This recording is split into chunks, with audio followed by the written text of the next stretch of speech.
basically what it's been doing.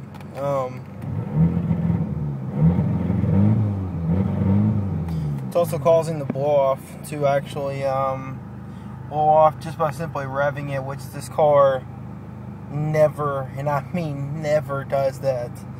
I don't know what this is. I don't know what's causing it. I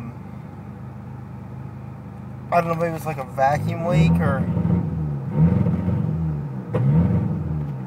causes the misfire, so forth. If anybody can help me out on this one as well, just hit me up. Thank you.